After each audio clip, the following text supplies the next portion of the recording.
Hi there, I'm Ali from Dragon Fitness Coaching and Healing, and I'm a naturopathic practitioner. So I'm going to talk about the carnivore diet today. So there's been lots of talk about the carnivore diet, and obviously there's always a new diet that comes out. I personally don't believe in any specific diet. I believe in a diet that is nutrient dense and as nutrient dense as possible. So I'm going to start off by saying that I'm not really sure whether eating animal products really helps human health or not. The jury for me is out on that. I think it's very much it's a very individual specific thing. My gut feeling, however, is that if you have a very good plant-based diet that's full of nutrients, then I don't think that we need to have meat in there. And I'll talk about why that is in a second. I think that we're indoctrinated to think that we need them, and we psych ourselves into thinking that we do. Now, I am largely plant-based, and I eat eggs every so often. I might have meat once in a blue moon, but essentially I would say that I am plant-based. But sometimes I do question how I would feel if I ate meat again, and part of me wants to do a carnivore diet just to see how I would feel. But until until I develop the nerve to do that, here are my thoughts as a nutritionist, a healing diet coach, and a naturopathic practitioner.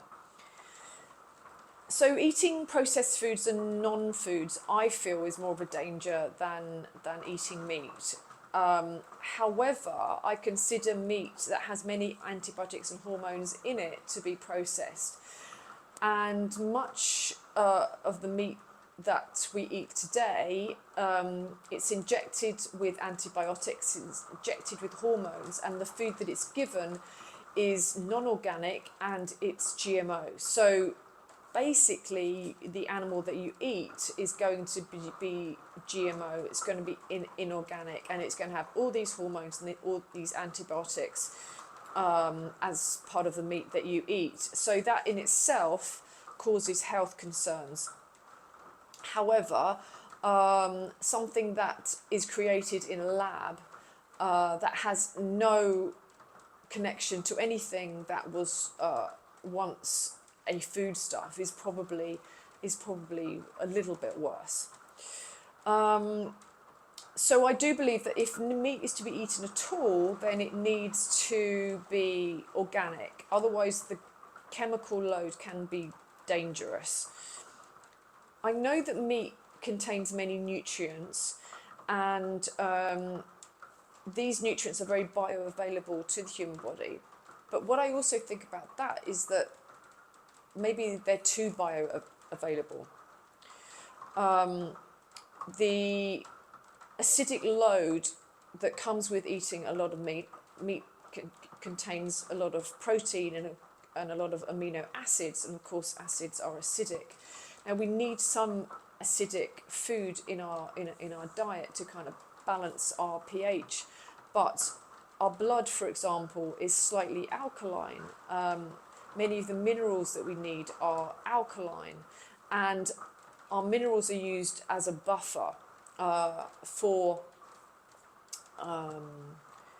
the acidic kind of meat, the acidic kind of processed food, acidic toxic emotions, toxic lifestyle habits, for example, perhaps not getting enough sleep really does acidify our body. So we need these alkaline minerals in order to alkalinize our bodies and keep them healthy. Because if our blood changes from the 7.83 by like 0.02, I think, either way, then we're dead. So this is really important. So like, for example, I think that too much iron in our diet can be problematic and has been linked to cancer. And I think that's because, again, it's too acidic. Now, does the body only take from food what it needs? Perhaps. Is there a risk that meat will putrefy in the gut? this is one of my main concerns, because we have quite a long digestive system if you compare it to like a dog's or a lion's, which are known carnivores. That's basically what they need to eat to survive. Their digestive system is a lot shorter, so ours is longer, which means that if the meat spends too long in the digestive tract, then it will putrefy, and toxins from that meat will enter into our cells in the rest of our body. So that's called auto-intoxication, which obviously doesn't sound particularly good and isn't particularly good. My real concern about eating meat as well is that we absorb the fear and suffering of the animal. Now, most animals are not raised to have a good life. They just don't have a good life. And certainly when they are slaughtered, it isn't much fun, I can imagine. So thinking that we are, I mean, our bodies are up to 95% water. And so I would imagine that meat has a very high water content. I don't know exactly what the water content is, but I imagine that it's pretty high. So water, through the works of Emoto, etc., we know that it holds frequency, we know it holds emotion. So the water would therefore absorb the fear of the animal, and subsequently, if we ate too much of this, it would make us sick. Certainly it would affect our thoughts, our feelings. So I think that meat has the ability to affect us detrimentally on a little bit more than just a physical plane. Also, ammonium hydroxide is often added to meat to keep its pink colour and kill bacteria, and this is corrosive to eyes, skin, lungs, and that's just the immediate problems. I mean, what about the long-term problems? And as I said before, you know, the unnatural diet of GMOs and foodstuff filled with fertilizers, and these fertilizers are filled with just many toxins. So again, we're increasing our toxic load.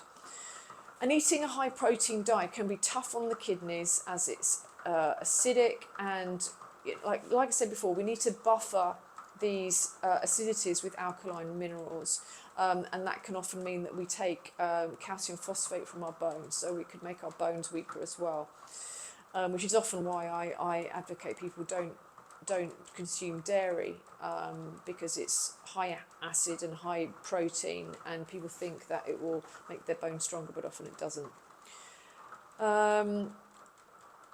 So this is kind of my thoughts about eating purely meat. I mean, I think an optimal diet should include many green leafy veggies, cruciferous veggies like cauliflower, like broccoli, like Brussels sprouts, kelp, nori, other seaweeds, nuts and seeds, freshly juiced wheatgrass, sprouts, and also fruit, all other veggies, grains, sprouted ideally, and pulses if you can tolerate them, and to eat organic as much as possible. And food should be eaten as raw as far as possible as well. Superfoods like coconuts and aloe vera and goji berries are great additions here. And I also feel that herbs should be added just to add to that nutrient load, if you like. So I hope this helps. If you have any comments, or you know, you've got any questions at all, then please do drop me a line. My contact details are below. If you like this video, please like, share, and I appreciate some subscribes. Thanks very much.